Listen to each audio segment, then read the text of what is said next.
ጣልቃ አትግቡብኝ የሚለው መንግስት ራሱ ማን ነው? በኡስታዝ አህመዲን ጀበል የተጻፈ። የኢፌዴሪ ህገ መንግስት አንቀጽ 11 መንግስትና ሃይማኖት አንዱ በሌላ ላይ ጣልቃ እንዳይገቡ፣ መንግስት በሃይማኖት ጉዳይ ጣልቃ አይገባም፣ ሃይማኖትም በመንግስት ጉዳይ ጣልቃ አይገባም በማለት ደንግጓል። ይህ ድንጋጌ የዓለማው መንግስት ሴኩላር ስርዓትንና የእምነት ነፃነትን በተግባር ለማጽናት ያለመ ነው። ሆኖም በዚህ ረገድ ሊገለጽ የተፈለገው መንግስትና ሃይማኖት ማንነታቸው በግልጽ አልተለየም። ድንበር በማስመር መንግስት ከሃይማኖት ነፃ የሆነበት ዓለማዊ ሴኩላር ለማቆም ሲነሳ በዚህ አግባብ መንግስትም ሆነ ሃይማኖት ምን ማለት እንደተፈለገና ሁለቱንም ማንና እንዴት እንደሚወክላቸው ግልጽና የማያሻማ ትርጓሜ አልተሰጣቸውም። ይህ የግልጽነት ጉድለት የኢትዮጵያውያን ሙስሊሞች መሰረታዊ ሃይማኖታዊ መብቶች ስልታዊ በሆነ መንገድ እንዲጣስ መሳሪያ ሆነዋል። እስላማዊ አለባበስ የአምልኮ ነፃነትና ሙስሊም ሆኖ በመኖር በመማር በመስራትና አገልግሎት በማግኘት ሂደት ላይ ለእስላም ጠል አካላት መሳሪያ በመሆን ህዝበ ሙስሊሙ ዘውትር ተራ በሆኑ የመብት ጥያቄዎች ተጠምዶ ዘውትር እሳት በማጥፋት አዙሪት ውስጥ እንዲኖር አድርጎታል። ወደፊትም መንግስትም ሆነ ሃይማኖት ስንል ምንና ማን እያለ እንደሆነ በማያሻማ መልኩ ካልተቀመጠ እንደስካሁኑ ሌላ አሻሚ ትርጉምና ግልጽ ያለመሆኑ ሁኔታ በማጋለጥ ባለስልጣናትና ጉዳዮችን ከአውዳቸው ውጭ እንደፈለጉት በመተርጎም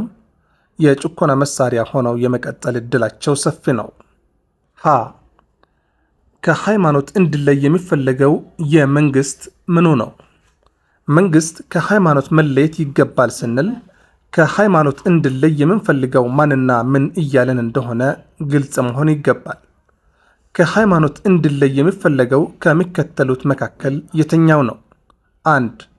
የመንግስት ህግ ነውን? 2. የመንግስት ህግ አውጪ የህዝብ ተወካዮች ነውን? 3. ህግ አስፈጻሚ አካላት ነውን? 4. የዳኝነት ስርዓቱን ነውን? 5. ህግ ተርጓሚ ዳኝነቱን ነውን? 6. ህግ ተርጓሚ ዳኞችን ነው? 7. የመንግስት ባለስልጣናት ነው? 8. የመንግስት ሰራተኞችን ነው? 9. መንግስታዊ አስተሳሰቦችን ናቸው? 10. መንግስታዊ ፖሊሲዎችን ነው? 11. መንግስታዊ ተግባራትን ነው?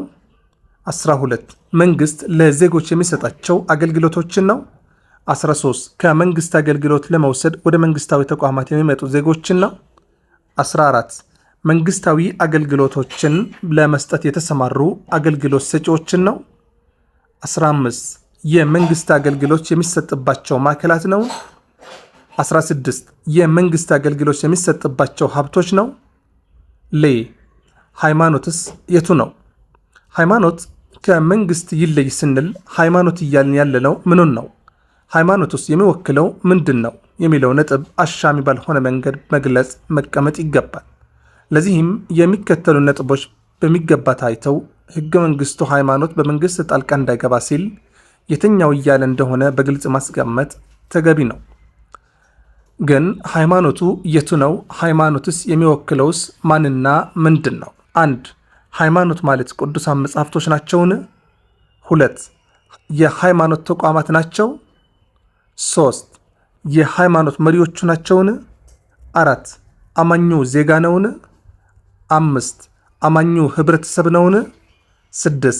ሃይማኖታዊ ተግባራት ናቸውን? 7. ሃይማኖታዊ መግለጫዎች ናቸውን? 8. ሃይማኖታዊ አምልኮዎች ናቸው? 9. ሃይማኖቶቹ ፍልስፍናዎች ናቸው? 10. ሃይማኖታዊ ህግጋት ናቸውን? 11. ሃይማኖታዊ የዳኝነት ስርዓት ናቸውን? 12. ሃይማኖታዊ ተግባር የሚፈጸምባቸው ማዕከላት ናቸውን? 13. ሃይማኖታዊ መግለጫዎች ናቸውን? ማጠቃለያ፣ የመንግስትና የሃይማኖት መለያየት መርህ የዜጎችን እኩልነትና የሃይማኖት ነፃነት ዋስትና ሊሆን የሚችለው ትርጉሙ ሲጠራ ብቻ ነው። ህገ መንግስትና ሃይማኖት የሚሉትን ጽንሰ ሐሳቦች ያለ አሻምነት በግልጽ ካልተቀመጠ ሴኩላሪዝም የገለልተኝነት መሪህ መሆኑ ቀርቶ ባለስልጣናት ፍላጎታቸውን የሚለኩበት እና ህገወጥ ጣልቃ ገብነትን በህጋዊ ሽፋን የሚለብሱበት መሳሪያ ሆኖ ይቀጥላል። ስለዚህም ብዝሃ እምነት ህዝቦች ባላት ሀገራችን በማያሻማ መልኩ የመንግስትን የእምነት ውስኖችን በግልጽ መለየት የዜጎችን መሰረታዊ ሃይማኖት ነጻነትን ለማረጋገጥና መብቶችን ለማስከበር እና ፍትሐዊ ስርዓትን ለመገንባት ግልጽነት እጅግ አስፈላጊ ነው። በግልጽነት በጉዳዩ ላይ ተወያዩበት። ሃይማኖት ማን ነው? የሚወክለውስ መንግስትስ? ለዛሬ ያበቃው። ቸርን ሰንበት። ይህ ጽሑፍ የጻፈው ኡስታዝ አህመዲን ጀበል ነው። አቅራቢ ሁያስ ዴሊ